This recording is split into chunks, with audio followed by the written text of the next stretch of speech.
ఉపరాష్ట్రపతి ఎన్నికకు సంబంధించి మొత్తం కూడా సర్వం సిద్ధమైపోయింది. ఉదయం 10 గంటల నుంచి సాయంత్రం 5 గంటల దాకా ఈ పోలింగ్ ప్రక్రియ ఉంటుంది.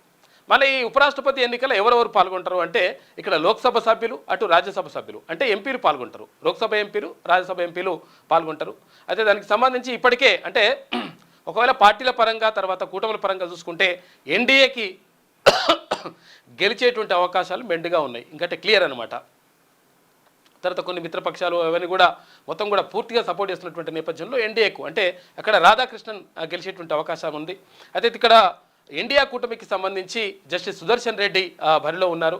అయితే ఆయనకు పూర్తి స్థాయిలో ఓట్లు లేవు. అయితే వీళ్ళు ఏమనుకుంటున్నారు అంటే యాక్చువల్గా ఇండియా కూటమి ఏమనుకుంటుందంటే ఒకవేళ క్రాస్ ఓటింగ్ జరిగితే అంటే అక్కడ ఎన్డీఏ కూటమి నుంచి కొంతమంది ఎవరైనా క్రాస్ ఓటింగ్ చేసి అక్కడ సుదర్శన్ రెడ్డికి వేస్తే మేము గెలుస్తామనేటువంటి ధీమాతోటి ఇక్కడ సుదర్శన్ రెడ్డి గారు ఉన్నారు. తర్వాత అక్కడ రాధాకృష్ణన్ ఉన్నారు.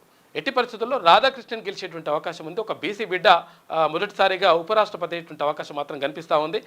ఇవాళ సాయంత్రం వరకు అది జరుగుతుంది, పోలింగ్ జరుగుతుంది. ఆ తర్వాత లెక్కింపు ఉంటుంది.